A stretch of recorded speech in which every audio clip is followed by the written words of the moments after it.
เชิญทุกท่านได้นั่งลงตามอัธยาศัยในพิธีต้อนรับสมณศักดิ์สัญญาบัตรพัดยศในการที่พระบาทสมเด็จพระวชิรเกล้าเจ้าอยู่หัวมีพระบรมราชโองการโปรดพระราชทานสมณศักดิ์ตั้งพระครูสัญญาบัตรให้พระครูโกศลนิบูลกิจวิผู้ช่วยเจ้าอาวาสวัดจันทวาเป็นพระครูสัญญาบัตรผู้ช่วยเจ้าอาวาสพระอารามหลวงชั้นพิเศษในราชทินามเดิมพระมหาชัดชัยวรชโยผู้ช่วยเจ้าอาวาสวัดจันทวาเป็นพระครูสัญญาบัตรเทียบผู้ช่วยเจ้าอาวาสพระอารามหลวงชั้นพิเศษในราชทินามที่พระครูประยัติกิติวิเทศและพระครูประหลัดวีรพัฒน์ปริมุตโตผู้ช่วยเจ้าอาวาสวัดจันทวาเป็นพระครูสัญญาบัตรผู้ช่วยเจ้าอาวาสพระอารามหลวงชั้นโทในราชทินามที่พระครูวัชระธรรมพิสุทธิ์และบัดนี้ขอเมตตาพระครูทั้ง3รูปประกอบไปด้วยพระครูโกศลนิบูลกิจวิพระครูประยัติกิติวิเทศและพระครูวัชระธรรมพิสุทธิ์ทั้ง3รูปได้เข้าถวายสักการะในเมตตาพระคุณหลวงพ่อพระธรรมวชิรโมลีรองเจ้าคณะภาค4เจ้าอาวาสวัดจันทวาในการนี้ขอกราบลาด้วยความเคารพครับ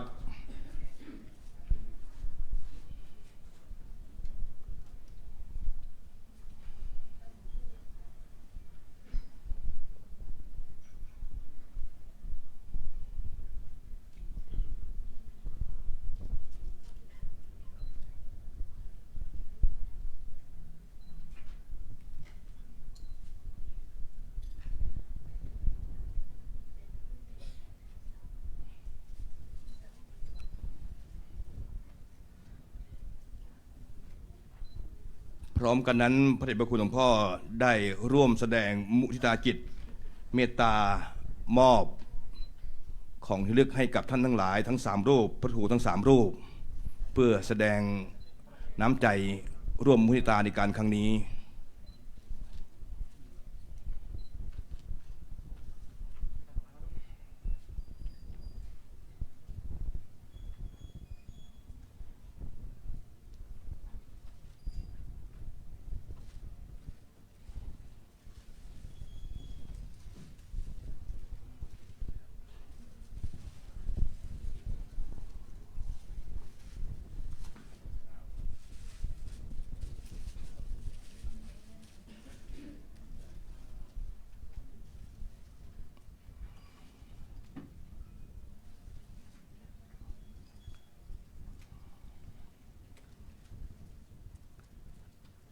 ลำดับถัดไปเจริญพรนายโกมลพรหมเพ็งรองปลัดกระทรวงยุติธรรมประธานในพิธีฝ่ายคฤหัสถ์ได้เข้าถวายเครื่องสักการะแด่พระเดชพระคุณหลวงพ่อพระธรรมวชิรโมลีขอเจริญพร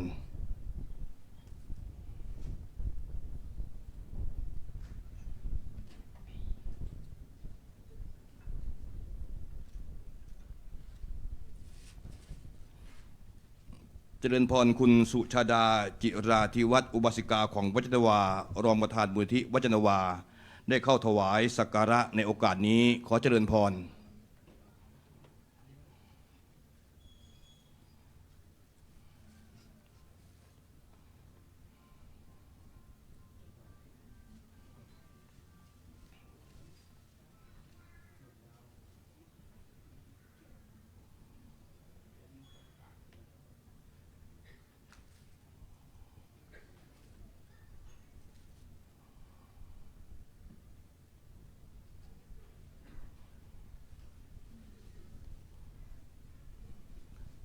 และในลำดับถัดจากนี้ไปท่านทั้งหลายจะได้เปล่งวาจาในการกล่าวคำอาราธนาศีลเพื่อยกใจให้สูงขึ้น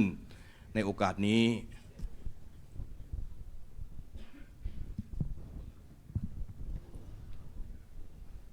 มะยังพันเตวิสุงวิสุงรักขณทายะติสรเนนะสหปัญจศีลานิยาจามะทุติยัมปิมะยังพันเตวิสุงวิสุงรักขณทายะติสรเนนะสหปัญจศีลานิยาจามะตติยัมปิมะยังพันเตวิสุงวิสุงรักขณทายะติสรเนนะสหปัญจศีลานิยาจามะ นะโมตัสสะภะคะวะโตอะระหะโตสัมมาสัมพุทธัสสะนะโมตัสสะภะคะวะโตอะระหะโตสัมมาสัมพุทธัสสะนะโมตัสสะภะคะวะโตอะระหะโตสัมมาสัมพุทธัสสะ นะโมตัสสะภะคะวะโตอะระหะโตสัมมาสัมพุทธัสสะนะโมตัสสะภะคะวะโตอะระหะโตสัมมาสัมพุทธัสสะนะโมตัสสะภะคะวะโตอะระหะโตสัมมาสัมพุทธัสสะ พุทธังสรณังคัจฉามิ พุทธังสรณังคัจฉามิ ธัมมังสรณังคัจฉามิ ธัมมังสรณังคัจฉามิ สังฆังสรณังคัจฉามิ สังฆังสรณังคัจฉามิ ทุติยัมปิพุทธังสรณังคัจฉามิ ทุติยัมปิพุทธังสรณังคัจฉามิ ทุติยัมปิธัมมังสรณังคัจฉามิ ทุติยัมปิธัมมังสรณังคัจฉามิ ทุติยัมปิสังฆังสรณังคัจฉามิ ทุติยัมปิสังฆังสรณังคัจฉามิ ตาติยัมปิพุทธังสรณังคัจฉามิ ตติยัมปิพุทธังสรณังคัจฉามิ ตาติยัมปิธัมมังสรณังคัจฉามิ ตติยัมปิธัมมังสรณังคัจฉามิ ตาติยัมปิสังฆังสรณังคัจฉามิ ตติยัมปิสังฆังสรณังคัจฉามิ ปานาติปาตาเวรมณีสิกขาปะทังสมาธิยามิ ปานาติปาตา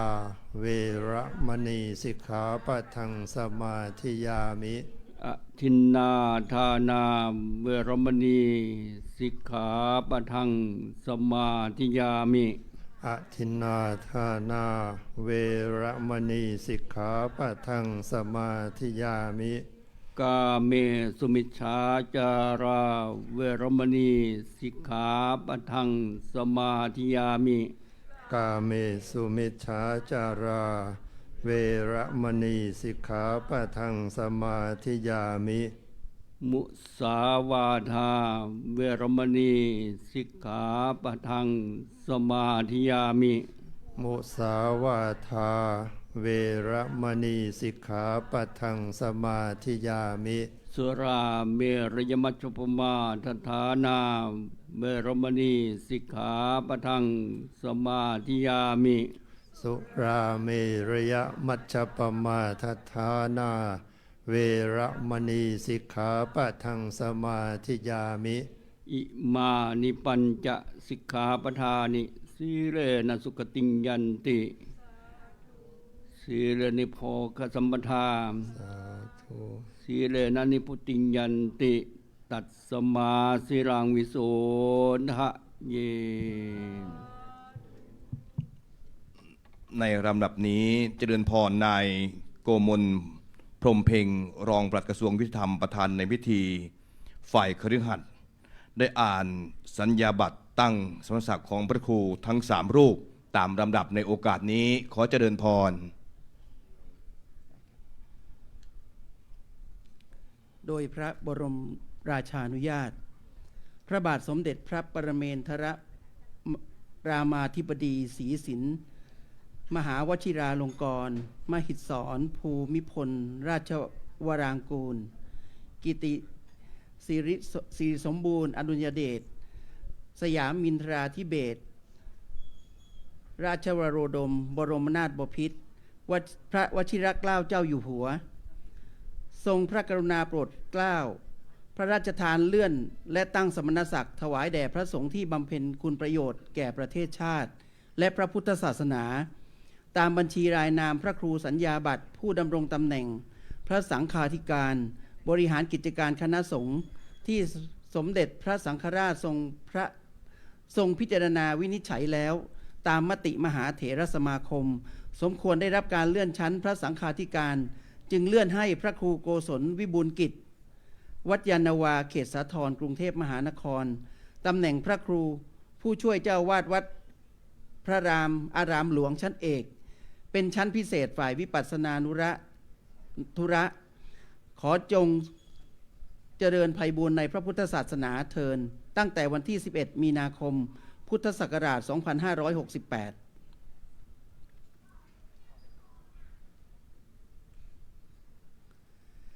ให้พระมหาฉัตรชัย 4 ประโยค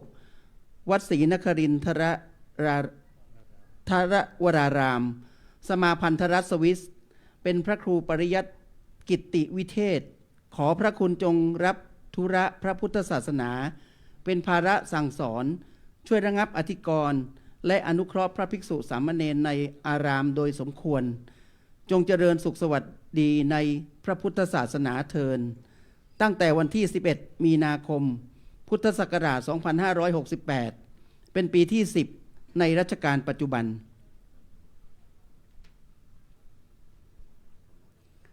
ให้พระครูประหลัดวีรพัฒน์วัดยานนาวาเป็นพระครูวัชรธรรมพิสุทธิ์ขอพระคุณจงรับธุระพระพุทธศาสนาเป็นการสั่งสอนช่วยระงับอธิกรณ์และอนุเคราะห์พระภิกษุสามเณรในพระอารามโดยสมควรจงพระเจริญสุขสวัสดิ์ในพระพุทธศาสนาเทินตั้งแต่วันที่ 11 มีนาคม พุทธศักราช 2568 เป็นปีที่ 10 ในรัชกาลปัจจุบันติยันโตโพธิมูลและสักยานังนันทิวัตโนเยวังเตวิสโยหิสยาสุสยมังคะเรอัปปราจิตาปันแกสีเสปะทวิปกคะเรอภิเสเกสัพพพุทธานังอาคัปปัตโตปโมทติสุนักขัดตังสุมังคลังสุปาปาตังสุโหติตังสุขันโนสุโมโหตัวจะสุเยตังพระมจาริสุปาทากินังกายกรรมังวาจากรรมังปะทาขินังปะทาขินังมโนกรรมังปณิทิเตปะทาขินะปะทาขินานิกัตตวานรปันตาเตปะทาขิเนครับลำดับต่อไปนะครับในร่วมเมตตาพระเดชพระคุณนะครับจะได้เมตตาอนุโมทนามุทิตากล่าวสมโภชนียกถานะครับกราบรัตนาครับ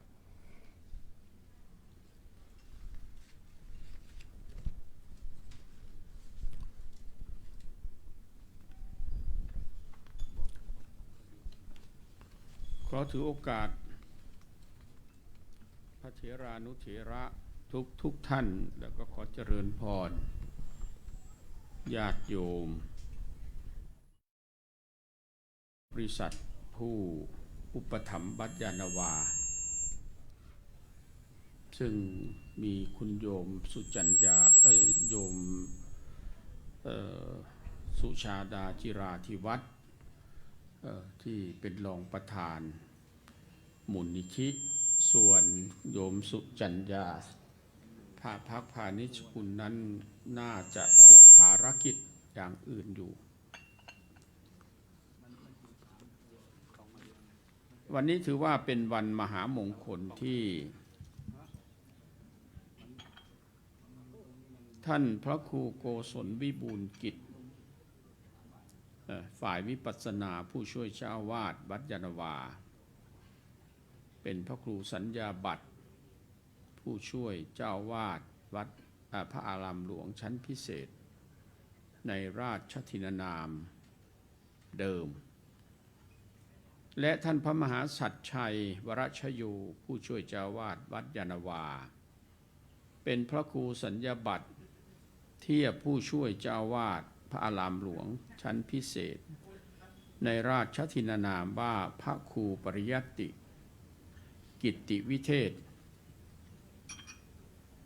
และอีกท่านรูปหนึ่งก็คือท่านพระครูปรัตวีรพัฒน์ปริมุตโตผู้ช่วยเจ้าวาดวัดยานาวาเป็นพระครูสัญญาบัตรผู้ช่วยเจ้าวาดพระอารามหลวงชั้นถูกในราชทินานามว่าพระครูวัชรธรรมพิสุทธิ์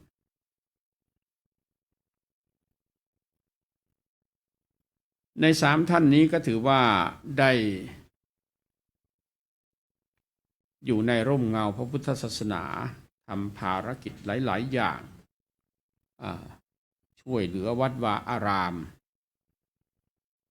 ส่วนธรรมหาชัดชัยจริงๆนั้นเมื่อก่อนอยู่ที่วัด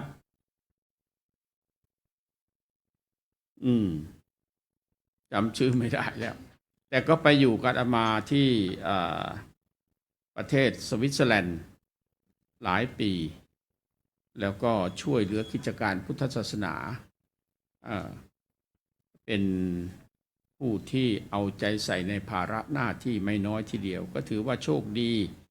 ที่ได้รับพระราชทานเป็นผู้ช่วยเจ้าวาดวัดชั้นพิเศษในราชทินานามดังกล่าวอย่างไรเสียก็ดีถือว่า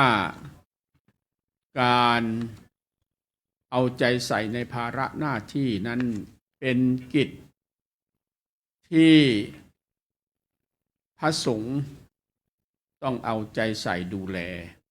ก็เหมือนกับสมัยก่อนที่พระพุทธเจ้าพระองค์ทรง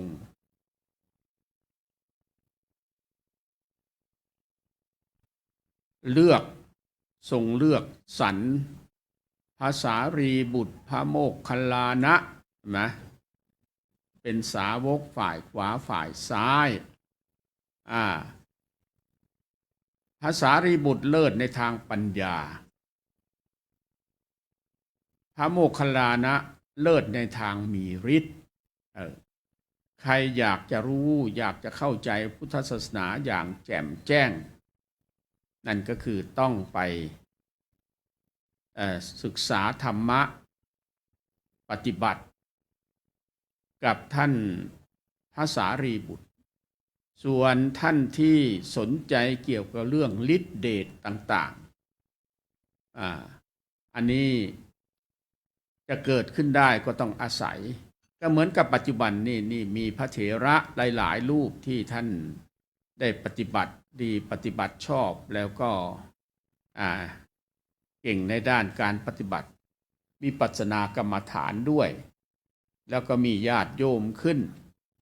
เรียกว่าเข้าไปกราบไปไหว้ได้รับผลสำเร็จหลายๆอย่างโดยเฉพาะก็คือเป็นมงคลชีวิตนั่นก็มีแม้กระทั่งหลวงตาต่างๆหลวงพ่อต่างๆที่อยู่ทางเหนือทางอีสานทางใต้บ้างที่พวกเรารู้กันหลายๆรูปมีหลวงตาที่ท่านได้มีบุญคุณกับพุทธได้สร้างชื่อเสียงเกียรติคุณกับพุทธศาสนาของเรามีหลายรูปทีเดียวพวกเราก็พิจารณาเอาก็แล้วกันอยู่ในต่างประเทศมีหลวงตาองค์หนึ่งอยู่ที่อเมริกาหลวงตาชีจริงๆนะชื่อท่านชื่อสุรศักดิ์ชีวานันโทพวกก็เลยเรียกท่านว่าหลวงตาชีตอนนี้ก็เรียกว่ารู้สึกจะเป็นถ้าจำไม่ผิดน่าจะได้เลื่อนสมณศักดิ์เป็นชั้นเทพแล้วอายุ100 กว่าปีแล้วพอเป็นเจ้าอาวาสอยู่ที่วัดไทยวอชิงตันดีซีท่านเป็นผู้เริ่มต้นไปปฏิบัติศาสนกิจอยู่ที่สหรัฐอเมริกาได้เป็นผู้นำเกี่ยวกับเรื่องการตั้งวัดไทยแห่งแรกที่อเมริกาก็คือวัดไทยลอสแอนเจลิสอยู่ที่ อยู่ที่ลอสแอนเจลิสนะแคลิฟอร์เนียนั่นเป็นวัดแรกต่อมาท่านก็กลับมาแล้วก็มีญาติโยมนิมนต์ท่านกลับไป อเมริกาครั้งหลังแล้วท่านก็ไปเริ่มก่อตั้งวัดไทยวอชิงตันดีซีจนกระทั่งปัจจุบันนี้เรียกว่าเป็นพระมหาเถระที่สำคัญรูปหนึ่ง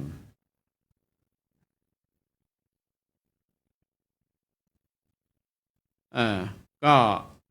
อาตมาภาพในนามคณะสงฆ์ก็ขออนุโมทนาในกุศลเจตนาของญาติโยมทุกท่านโดยเฉพาะท่านโกมลพรหมเพ่งรองปลัดกระทรวงยุติธรรมประธานฝ่ายคฤหัสถ์แล้วก็คุณโยมสุชาดาจิราธิวัฒน์ที่เป็นกำลังใจเรียกว่ามาเสริมบารมีทางวัดด้วยเสริมบารมีของญาติโยมผู้ที่เรียกของญาติโยมที่พวกเรามาร่วมอนุโมทนาที่พระเจ้าพระสงฆ์ท่านได้เลื่อนสมณศักดิ์มียศมีตำแหน่งสูงขึ้นอันนี้ก็เป็นเหตุเรียกว่าในอดีตพุทธเจ้าก็ทรงถือปฏิบัติพระเถระรูปใดเก่งในด้านใดนี่นะมีฤทธิ์มีเดชมีทั้งนั้นโมคคัลลานะสารีบุตรพระอานนท์อะไรพวกเนี้ยเป็นเอตัคคะในด้านนั้นด้านนี้ก็เรียกว่าเลิศในทางนั้นทางนั้นคำว่าเอตัคคะก็หมายความว่ามีความเป็นเอกในด้านนั้นด้านนี้ในด้านตาทิพย์อย่างนี้เป็นต้นก็คือท่านพระอนุรุทธะพระอานนท์นี่ถือว่าเป็นผู้ที่ทรงความจำติดตามพุทธเจ้าเพราะนั้นเรื่องราวต่างๆที่เกิดที่ไหนก็สุดแท้แต่พระอานนท์นี่จำไว้หมดเลยพวกเราได้เรียนประวัติของพุทธเจ้าทรงเทศทรงแสดงธรรมที่ไหนอย่างไรกับใครเมื่อไหร่อะไรพวกนี้พระอานนท์ทรงจำมากๆนะนั่นแหละก็เรียกว่าเราก็ถือปฏิบัติในลักษณะอย่างนั้นเป็นการเทิดทูนบูชาพระพุทธศาสนาของเราให้เจริญก้าวหน้ามาจนกระทั่งปัจจุบันนี้ ท่านทั้งหลายที่มาวันนี้ก็ถือว่าเรามาให้เป็นการให้กำลังใจหรือเทิดทูนบูชาพุทธศาสนาและในขณะเดียวกันก็ให้กำลังใจแก่พระเจ้าพระสงฆ์ผู้ประพฤติดีปฏิบัติชอบตั้งใจปฏิบัติเพื่อหมู่เพื่อคณะเพื่อส่วนรวมแล้วก็ในขณะเดียวกันนะไม่ใช่ว่าไม่มีสิ่งที่ไม่ดีสิ่งที่ไม่ดีมันก็เกิดขึ้นได้เหมือนกันเพราะฉะนั้นก็อย่าไปว่ากันในอดีตก็เคยมีเรื่องพระเทวทัตเนี่ยเห็นไหมต่อสู้ทั้งที่เป็นเครือพญาติแท้ๆเลยของพุทธเจ้าของเราก็ยังหาทางทำลายตั้งใจที่จะเอาตัวเองนี่เป็นเอกเหมือนกับพุทธเจ้าพระบวชใหม่ทั้งหลายแหล่นี่ไปเรียกพวกเหล่านั้นมาเป็นฝ่ายของตัวเองสุดท้ายหนักๆเข้าก็ถูกแผ่นดินสูบอีกเห็นไหมพระเทวทัตนั่นแหละกินจะมาราวิกาอีกก็เหมือนกันทั้งสองนี่ถูกแผ่นดินสูบอยู่ที่พระเชตวันมหาวิหารตามประวัตินะอันนี้ก็ฝากไว้ให้ท่านทั้งหลายเก็บเอาไปคิดปัจจุบันนี้ก็มีปัญหาที่เราเห็นกันอยู่รู้กันอยู่ในประเทศไทยเพราะนั้นก็อย่าไปว่าอะไรทั้งนั้นเรื่องดีเรื่องชั่วเป็นส่วนตัวบุคคลเราก็ต้องเพียรพยายามทำดีเอาไว้ฟังไว้แล้วก็ให้ปรงเพราะว่าโลกนี้มันไม่สมบูรณ์เรียกว่า no one is perfect in the world เนี่ยตัวเนี้ยสำคัญนั่นแหละเราก็ต้องคิดอย่างนั้นอย่าไปคิดอะไรมากแล้วก็ปรง พวกเราก็ปลงอย่าไปคิดในทางลบมันมีมาตั้งแต่อดีตแล้วปัจจุบันมันก็ต้องมีให้เห็นเราเห็นกันอยู่ แล้วก็เราปลงใจทำได้ก็เป็นผลดีแก่เราทั้งนั้นแหละขอฝากไว้ให้ท่านทั้งหลายได้เป็นข้อคิดก็ญาติโยมมากันเป็นจำนวนมากก็ถือว่ามาให้กำลังใจกับพระสงฆ์3 รูปที่ได้เอ่ยนามไปแล้วท่านเหล่านั้นล้วนแต่เป็นผู้ประพฤติดีปฏิบัติชอบบวชตั้งแต่เป็นสามเณรกันทั้งนั้นเห็นไหมแล้วก็ท่านก็ดำรงตำแหน่งต่างๆผ่านมาหลายๆตำแหน่งท่านมหาชัดชัยนี่ท่านก็ไปอยู่กับอาตมาหลายปีมาแล้วเคยคิดที่จะไปอยู่อเมริกาโยมพ่อตามไปที่วัดศรีนครินทร์นั่งร้องไห้ไม่ฟังพอไปแล้วไปเจอร้อนอยู่ที่รัฐเท็กซัสมั้งสุดท้ายก็ต้องกลับมาไปเจอปัญหาต่างๆที่อเมริกาเข้าอยากจะไปอยู่เมืองใหญ่มันเป็นอย่างไรแต่นี้ก็ย้อนกลับมาก็เลยขอไปอยู่ที่รัฐติชิโนซึ่งเป็นรัฐเดียวที่พูดภาษาอิตาเลียนท่านเรียนภาษาอิตาเลียนด้วยทางเหนือนี่เขาพูดภาษาดอยช์ภาษาเยอรมันท่านเรียนภาษาอิตาเลียนพูดเก่งนะแล้วก็เป็นพระที่มีความฉลาดในการบรรยายธรรมะและในขณะเดียวกันเป็นโฆษกทำให้ญาติโยมได้เฮกันพอสมควรแล้วก็นำเที่ยวญาติโยมอยู่ทางคนไทยที่อยู่ในประเทศอยู่ในประเทศสวิตเซอร์แลนด์แล้วก็มีฝรั่งด้วยเดินทางมาเยี่ยมชมประเทศอินเดียโดยเฉพาะอย่างยิ่งก็คือเที่ยวนำเที่ยวชมสังเวชนียสถานที่สำคัญหลายๆแห่งในอินเดียหลายครั้งทีเดียวเป็นที่รู้กันนะอันนี้ก็เล่าสู่ฟังท่านเป็นพระที่เรียกว่าเอาใจใส่ในการปฏิบัติศาสนกิจอันนี้อาตมาก็ให้กำลังใจอยู่ไม่มีอะไรแล้วก็บางทีก็นิมนต์ให้มาช่วยเป็นโฆษกที่วัดศรีนครินทร์เหมือนกันนะอันนี้ก็ญาติโยมก็ช่วยกันอุปถัมภ์บำรุงก็แล้วกันอาตมาไปคราวนี้ก็คุณโยมสุชาดาจิราธิวัฒน์บริจาคปัจจัย 20,000 บาทเพื่ออุปถัมภ์บำรุงวัดศรีนครินทร์น่าอนุโมทนาแล้วคุณโยมสุจัญญาจิราธิวัฒน์นั้นบริจาค700 สวิสฟรังก็อยู่ในเกณฑ์เดียวกันแหละนั้นจะเป็นเงินแลกเป็นเงินไทยเอาเงินไทยแลกเป็นเงินสวิสแล้วจริงๆท่านบริจาคแลกแล้วจะได้อยู่ราวๆหมื่นกว่าฟรังแต่โยมก็บอกว่าแล้วแต่ก็เลยถวายมาใช้จ่ายที่นู่นนะนั่นก็คือ300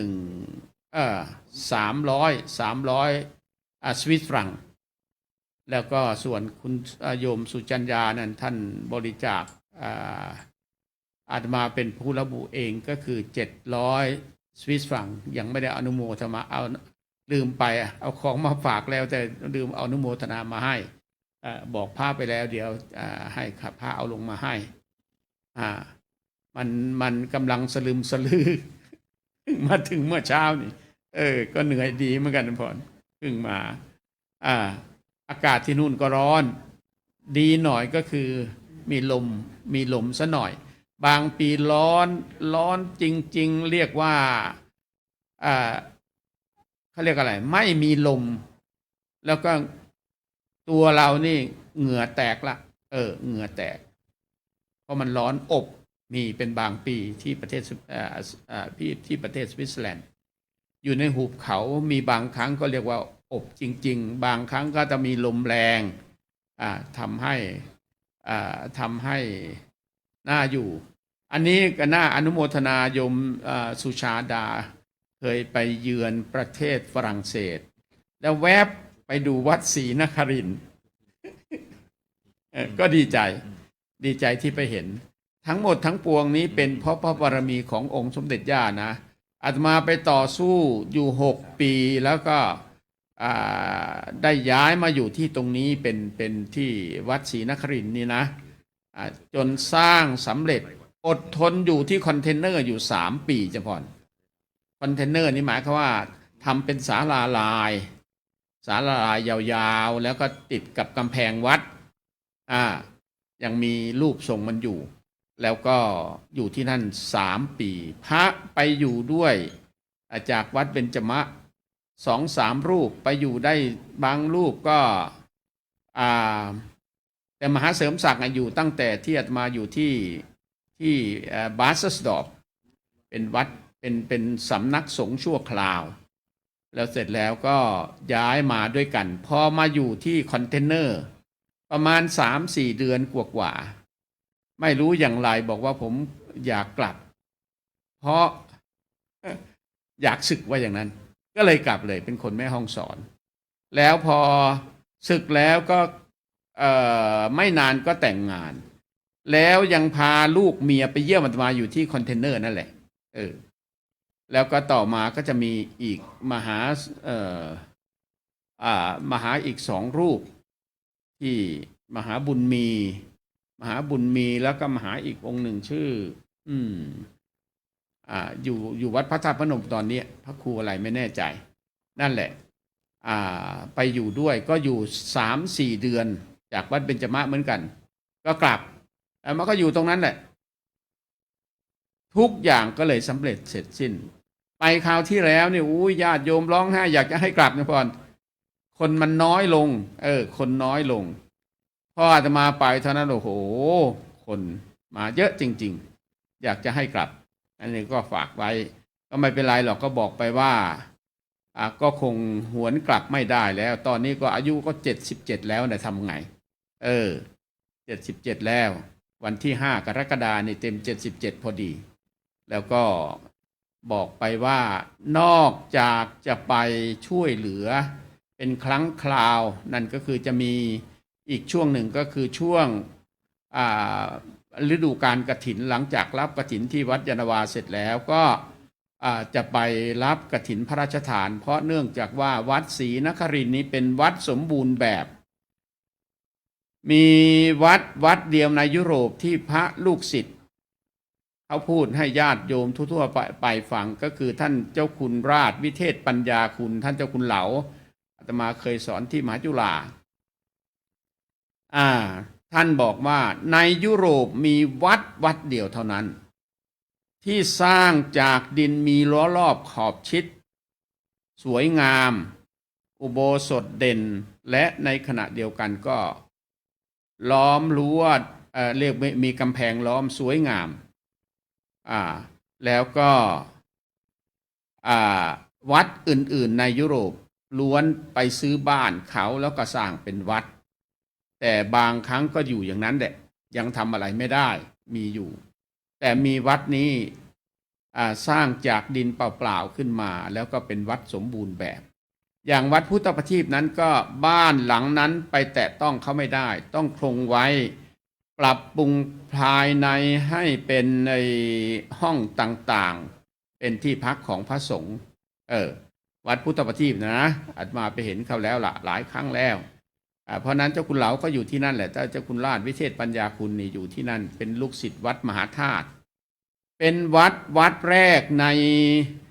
ต่างประเทศนะพ่อนวัดพุทธประทีปเนี่ยต่อมาก็ที่จะเป็นวัดไทยลอสแอนเจลิสเซียมาพูดถึงหลวงตาชีท่านไปสร้างที่ลอสแอนเจลิสนะแล้วก็กลับมาพอกลับมาแล้วมีคนไปนิมนต์ท่านกลับมาแล้วท่านก็ไปอยู่ที่วอชิงตันดีซีได้สร้างวัดไทยวอชิงตันดีซีสวยงามมากนะครับอันนี้ก็เล่าสู่ฟังเพราะนั้นก็พระเจ้าพระสงฆ์ของเรานี่ได้ไปเผยแผ่พุทธศาสนาเรียกว่าไปทั่วโลกแล้วแม้กระทั่งออสเตรเลียนิวซีแลนด์ก็มีไปกันแล้วอาตมาเคยไปเยี่ยมวัดที่นิวซีแลนด์เหมือนกันเป็นวัดของท่านเจ้าคุณวัดนาคปลกนะวัดนาคปลก ไปอยู่ที่นิวซีแลนด์อันนี้เล่าสู่ฟังก็แพร่ไปทั่วโลกแล้วผ่อนอันนี้ก็ในนามของคณะสงฆ์อาตมาภาพก็ขออนุโมทนาในกุศลเจตนาของญาติโยมทุกท่านโดยเฉพาะอย่างยิ่งคุณโกมลพรหมเพ็งนี่รองปลัดกระทรวงยุติธรรมท่านได้เสียสละเวลามาให้กำลังใจพวกเราให้กำลังใจแก่ถือว่าเป็นเกียรติกับการทำพิธีเฉลิมฉลองตาตั้งแล้วก็พัดยศของพระคุณเจ้าทั้ง3รูปที่เอ่ยนามไปแล้วนั่นนะให้เป็นกำลังใจซึ่งถือว่าเป็นพิธีที่อาตมาอยู่ที่นี่เมื่อก่อนอยู่วัดเบญจไม่เคยมีลักษณะนี้นะ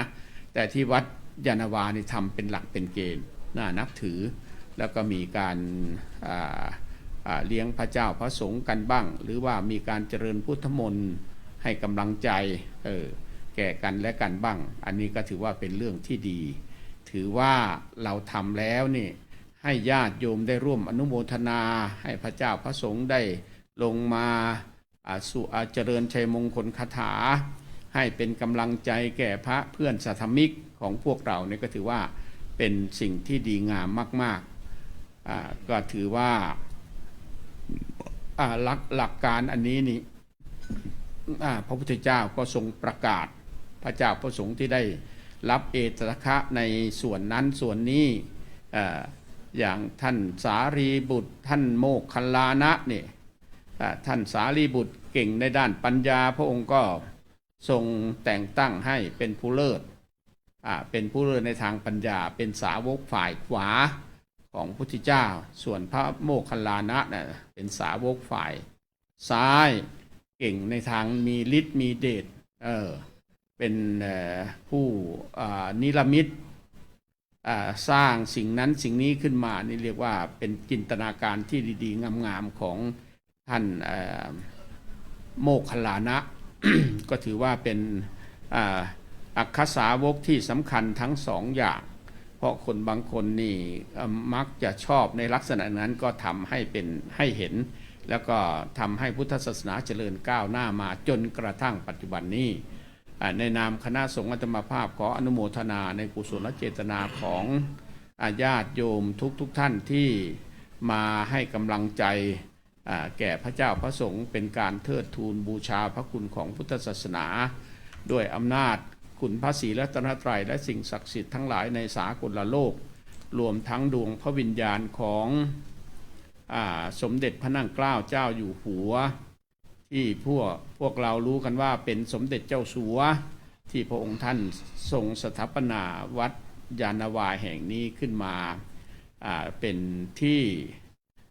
บูชาเป็นที่สถานที่เคารพที่สำคัญโดยเฉพาะอย่างยิ่งวัดนี้ก็ถือว่าเป็นวัดที่พวกชาวจีนให้ควา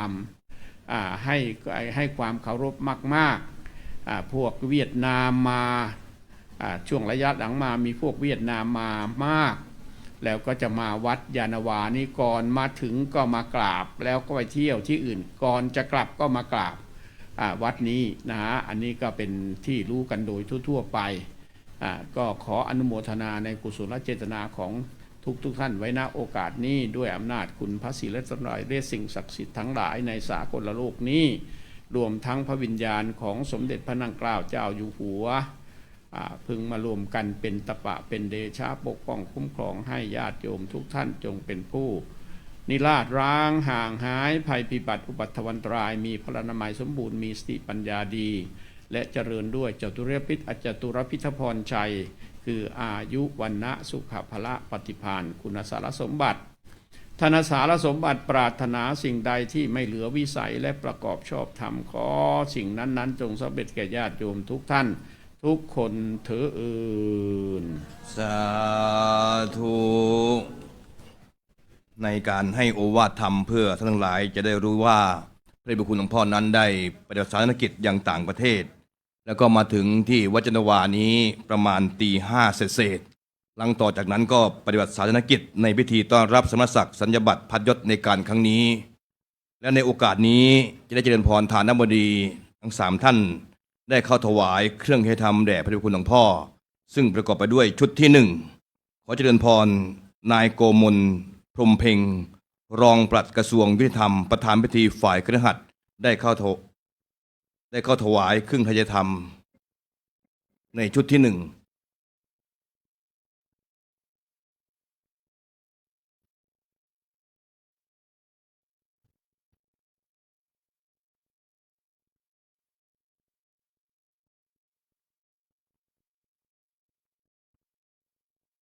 ในการถวายเครื่องไทยธรรมในชุดที่2ขอเจริญพรคุณสุชาดาจิราธิวัฒน์อุบาสิกาของวัจนวา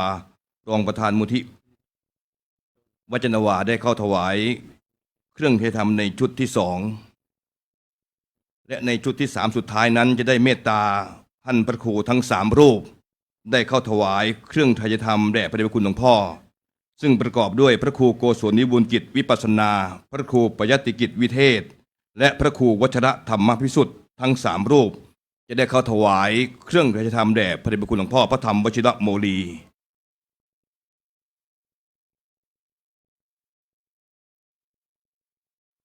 ขอกราบพระนาทั้ง3รูปครับ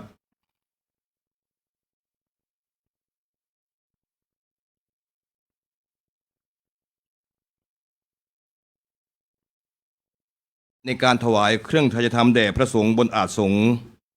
ทั้ง21รูปซึ่งเป็นผู้ช่วยเจ้าอาวาสวัจนวานั้นจะได้เจริญพรฐานบดี2ชุดด้วยกันในการเข้าถวายกับปิยพันธ์เครื่องไตรธรรมแด่พระสงฆ์บนอาสงฆ์ชุดที่1ในการถวายเครื่องกับปิยพันธ์แด่พระสงฆ์บนอาสงฆ์ทั้ง21รูปขอเจริญพรแม่ชีสุวรรณากิจพ่อค้าคุณพัชรีลินวัฒนาผู้อำนวยการโรงเรียนวัดโพทองผู้อำนวยการโรงเรียนวัดจันทวาและชุดปกติขาวได้เข้าถวายเครื่องไตรธรรมในชุดที่1ขอเจริญพร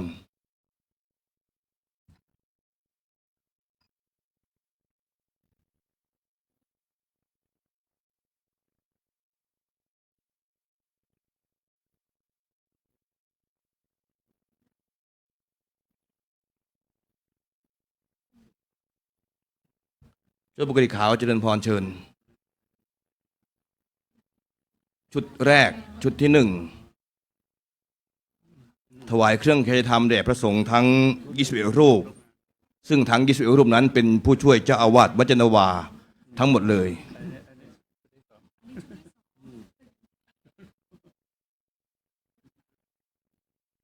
ในชุดที่2ที่จะได้เข้าถวายเครื่องกัปปิยพันธ์ซึ่งประกอบไปด้วย1ศาสตราจารย์ดร.เจริญคุณมารยาทกระบวนรัฐ2ศาสตราจารย์ดร.สุวิมลว่องวานิช3คุณรัชพลเอื้อสกุล4คุณภาวินีวชิระรัตนวงศ์5คุณณฐาคุ้มสุวรรณ6คุณบรรเพ็ญศรีวรเวียง7สมาคมส่งเสริมความเจริญของพระพุทธศาสนาผู้แทน1ท่านได้เข้าถวายกัปปิยพันธ์คุณแม่ใบศรีจินโกฏคุณแม่ศิระประภาสุภา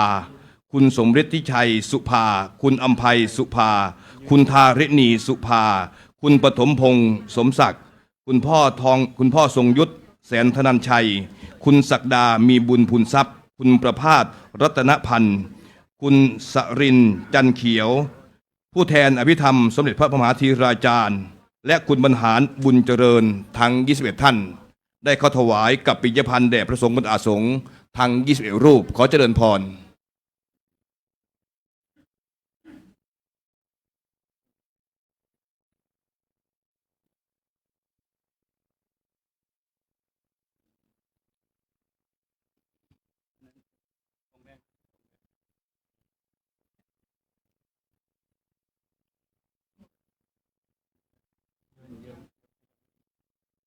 หากไม่ครบทั้ง21รูปในการถวายกับปิยพันธ์แด่พระสงฆ์ได้เจริญพรผู้แทนฐานบุญทั้งหลายได้เข้าถวายในการครั้งนี้ด้วยโดยเฉพาะสมาคมส่งเสริมความเจริญของพระพุทธศาสนา ที่อุปถัมภ์อุปถากวัจนวาด้วยดีเสมอมา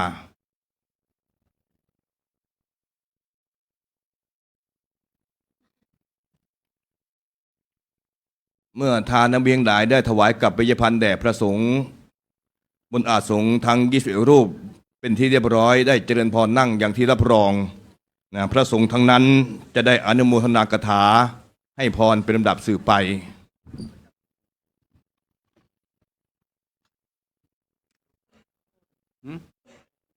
ยังไม่เสร็จนะไม่ตั้งพัดก่อนก็ได้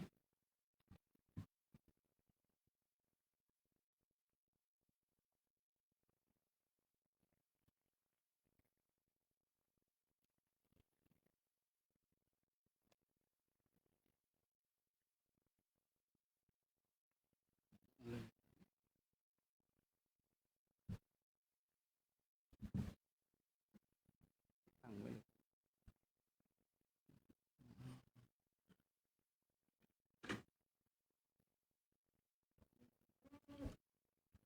ยะถาวริวหาปุราปริปุเรนติสาคารังเอวเมวะอิโตทินังเปตานังอุปกปปติอิจิตังปฏิตังตุมหังกิปะเมวัสมิจตุสัพเพปุเรนตุสังกปาจันโทปนรสโสยะถามณิโชติระโสยะถาม สัพพิติ ติ โย โยวิวาจันตุสัมภโรโกวินาสตุมาเตภวัตวันตรายโยสุขิเตขายุโกภวสัพพิติโยวิวาจันตุสัมภโรโกวินาสตุมาเตภวัตวันตรายโยสุขิเตขายุโกภวสัพ พิ ติ ติ โย โยวิวัช ยันตุสัพพะโรโกวินาสตุมาเตภวัตวันตรายโยสุขิเทขายุโกภวะพิวาทนาสิริสเนจังวุตาปัจจายโนจัตตารโอธัมมาวัฏันติอายุวันโนสุขังปารังเตอัตตราธาสุกิตาเวรุณหาพุทธัสสะสะเนอโรคาสุกิตาโหทัสสะหัสสะ สัพเพหิยาติพิเต เตอัตตราธาสุกิตาเวรุณหาพุทธัสสะสะเนอโร สุกิตาโหทัสสะหัสสะเปหิยาติปิเตอัตถราตาสุกิตาเวโรนะพุทธัสสะสะเนอโรคาสุกิตาโหทัสสะหัสสะเปหิยาติปิรัตนัตยานุปา เว เว นะ น รั รั ต ต นา นา ต ต ย ย เต เต สั สั ส ส สะ สะ ทุ ทุ ก ก ข ขโร ทัพพยาเวราโสกา สัจจุปั ปั น ตตวะอเนกาอันตรายาปิเวนัสสันตุอาเสสะโตช ช ย ย ม สิทธิธ นั นั ง ง ราพังโส ส ด ทิภา ภา ค คยังสุขังภรัง สิ สิ ริ ริ อา อา ยุ ยุ จ จ วั วัน น โน โน จะ จะ โพ ขังบุตรทิจยสวาสตวาสา จะ จะ อา ยุ ยุ จะ จะ ชี ชี ว ว สิ สิ ท ท ธิ ธิ ปวันตุเตภวตุสัพพมังคารัง ราคันตุสาภ พระเท เท ว ว ตาสัพพพุทธานุ นุ ภา ภา เว เว นั นั ส ส ทา ธา โส โส ทิ ทิภ วั วัน น ตุ ตุ เต เต ภวตุสัพพ พ มั มั ง ง ค ค ลั ลั ง งรา ขันตุสัพพเทวตาสัพพ ธรรม มานุ ภาเวนัสสทธาโสทิ มวันตุเต ภวตุสัพพมัง กัน ราคันตุสัพพะเท วตาสั สั พ พพสังฆา า นุ นุ ภาเวนัสสทธาโส ที ภาวันตุเต ก่อนที่ทานน้ำรีทั้งหลายจะได้กราบลาพระรัตนตรัยในโอกาสนี้ขอเจริญพรนายโกมลพรหมเพ็งประธานพิธีฝ่ายคฤหัสถ์นั้นได้เข้ารับของที่ระลึกแด่พระเดชพระคุณหลวงพ่อพระธรรมวชิระโมลี รองเจ้าคณะภาค 4 เจ้าอาวัดวัดยานวานในการครั้งนี้ขอเจริญพรได้ขอประชาสัมพันธ์ให้ท่านทั้งหลายที่นั่งอยู่ณที่แห่งนี้ได้ทราบว่าวันที่ 5 กรกฎาคม พุทธศักราช 2568 นี้ คณะสงฆ์วัดยานวาอุบาสกอุบาสิกาวัยยาวัจกร ขอเจริญพรเรียนเชิญทั้งหลายได้ร่วมพิธีบำเพ็ญกุศล อุทิศถวายอดีตเจ้าอาวาสและบุพการีวัดยานวา พร้อมทั้งพิธีทำบุญอายุวัฒนมงคล 77 ปีพระเดชพระคุณหลวงพ่อพระธรรมวชิระโมลี พร้อมทั้งพิธีมอบทุนการศึกษาแด่พระภิกษุสามเณรนักเรียนนิสิตและนักศึกษาตั้งแต่เวลา7 นาฬิกาเป็นต้นไปก็ขอเจริญพรเรียนเชิญทุกท่านทั้งหลายได้ร่วมในการครั้งนี้ และต่อจากนี้เชิญทั้งหลายได้กราบลาพระรัตนตรัยพร้อมๆกันก่อน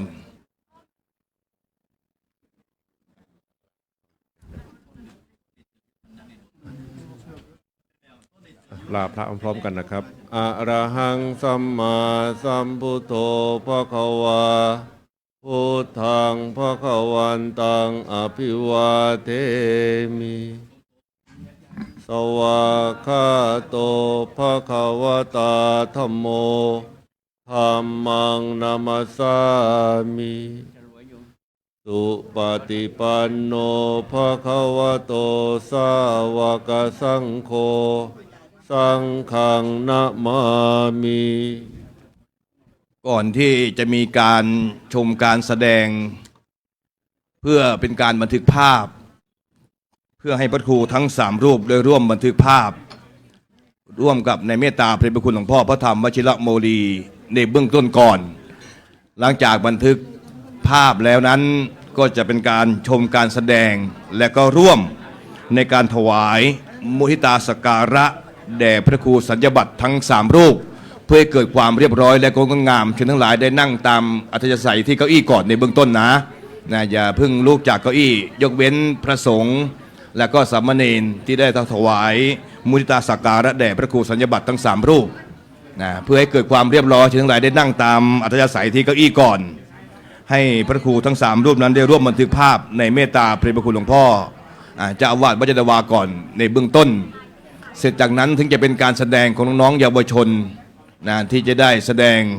ในการครั้งนี้หลังจากจบการแสดงเราทั้งหลายจะได้ร่วมกันถวายมุทิตาสักการะชื่นชมสมนัตในพระครูสัญญบัตรทั้ง3 รูปตามลำดับ ในนามคณะสงฆ์วัดยานวาอุบาสกอุบาสิกาวัยยาวัจกรขออนุโมทนาขอบคุณในไมตรีกิจของทานบดีทั้งหลายที่ได้มาร่วมในพิธีต้อนรับสมณศักดิ์สัญญาบัตรพยศในการครั้งนี้แด่พระครูสัญญาบัตรทั้ง3 รูปแล้วก็ได้ประชาสัมพันธ์ให้ทราบว่าวันข้างหน้าอีกไม่กี่วันข้างหน้าวันที่ 5 กรกฎาคมเช่นเดียวกันก็ขอเจริญพรแด่ท่านทั้งหลายได้มาร่วมในพิธีการโดยพิธีการในโอกาสนี้ขอเจริญพรชุดปกติขาวได้ร่วมบันทึกภาพในการครั้งนี้ก่อนขอเจริญพรนิมนต์พระครูทั้ง3 รูปได้ยืนด้านข้างชุดปกติขาวได้นั่งอยู่เบื้องหน้าเดี๋ยวชุดปกติขาวได้บันทึกภาพก่อนในเบื้องต้นเนาะแล้วค่อยถวายมุทิตาสักการะแด่พระครูสัญญบัตรตามลำดับ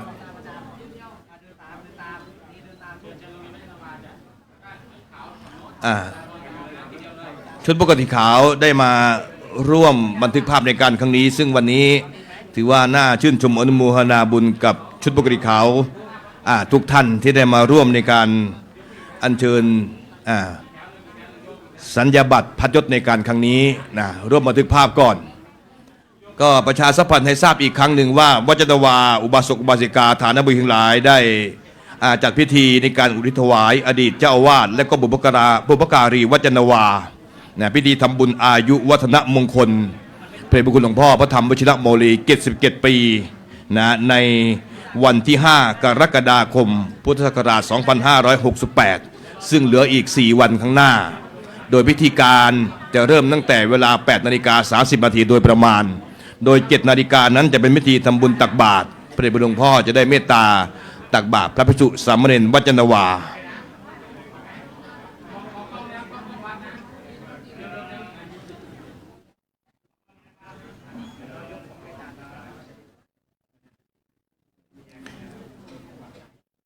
ศิษยานุศิษย์ทั้งหลายเดี๋ยวรอสักครู่ก่อนนะนั่งที่เก้าอี้ก่อนเพื่อให้เกิดความเรียบร้อยและก็งดงามคือรับชมรับฟังการแสดงก่อนในชุดแรกนะหลังจากนั้นค่อยเข้าถวายมุทิตาสักการะพระครูสัญญาบัตรทั้ง3รูปเพื่อให้เกิดความเรียบร้อยและก็งดงามอดใจรอสักนิดนึงข้างนอกนั้นฝนตกอยู่ถึงเสร็จตอนนี้ก็กลับไปยังไม่ได้เพราะฉะนั้นแล้วเพื่อให้เกิดความบริบูรณ์ความเรียบร้อยก็จะได้ให้การแสดงนั้นสัก1 ชุดชื่นชมก่อนจากน้องๆเยาวชนในการแสดงก่อนเสร็จจากนั้นแล้วค่อยร่วมแสดงมุทิตาสักการะแด่พระครูสัญญาบัตรทั้ง3รูปเพื่อให้เกิดความเรียบร้อยและงดงามนั่งที่เก้าอี้ก่อนนะเพื่อให้กำลังใจกับผู้แสดงซึ่งตั้งใจที่อยากจะแสดงในการครั้งนี้มีความตั้งใจที่จะมาร่วมในพิธีต้อนรับสมณศักดิ์สัญญาบัตรพัดยศในการครั้งนี้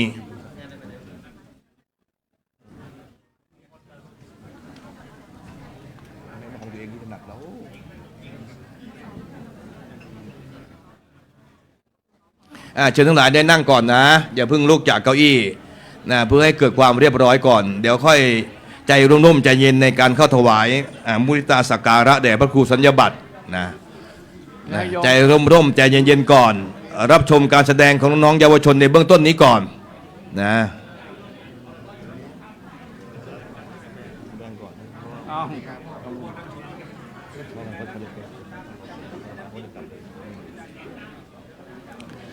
ท่านทั้งหลายได้นั่งที่เก้าอี้ก่อนนะให้แด่พระสงฆ์สามเณรนั้นได้เข้าถวาย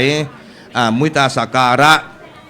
ส่วนฐานะบดีทั้งหลายนั้นอยู่ประจำเก้าอี้ที่นั่งก่อนนะเดี๋ยวให้ชมการแสดงของน้องๆเยาวชนในการครั้งนี้ก่อนซึ่งแสดงแค่ชุดเดียวเพื่อที่จะได้อำนวยอวยพรร่วมมุทิตาสักการะแด่ครูบาอาจารย์ทั้ง3รูปซึ่งวันนี้ได้แต่งตั้งสมณศักดิ์พระครูสัญญาบัตรแล้วก็พัดยศในการครั้งนี้เพราะฉะนั้นแล้วเพื่อให้เกิดความเรียบร้อยและงดงามเดี๋ยวให้คณะพระอาจารย์พระภิกษุสามเณรวัจนวาได้เข้าถวายเพียงอย่างเดียวก่อนสำหรับทานนักบุญทั้งหลายอย่าพึ่งนะเพื่อให้เกิดความเรียบร้อยและงดงามซึ่งการแสดงในการทั้งนี้เนี่ยเป็นศิษย์เก่าและก็ศิษย์ใหม่ของศูนย์ศึกษาพุทธศาสนาวันอาทิตย์วัจนวาศิษย์ปัจจุบันก็มีศิษย์เก่าก็มาเพราะว่าท่านพระครูโกศลนิมูลกิจวิปัสสนาได้เป็นพระอาจารย์ที่สอนสั่งลูกศิษย์ทั้งศิษย์เก่าแล้วก็เป็นลูกศิษย์ในปัจจุบันก็เลยอยากจะแสดงถวายแด่ท่านพระครูทั้ง3รูปพระครูสัญญาบัตรทั้ง3รูปในการครั้งนี้เดี๋ยวขอหยุดไว้ก่อนนะสำหรับอุบาสกอุบาสิกาทานบดีทั้งหลายรับชมการแสดงของเยาวชนศิษย์เก่าและก็ลูกศิษย์ปัจจุบันก่อน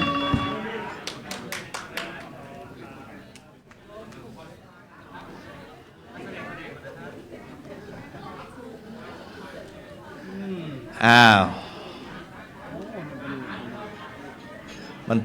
ทึกถ่ายภาพก่อน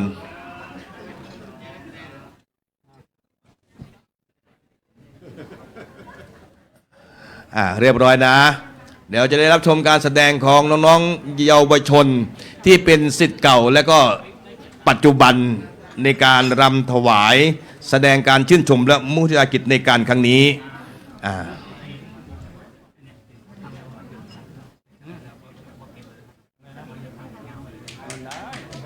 ขอเสียงปรบมือให้กับเยาวชนคนดีศูนย์ศึกษาพุทธศาสนาวัจนวาปรบมือดังๆหน่อยปรบมือดังกว่านี้ปรบมือดังๆ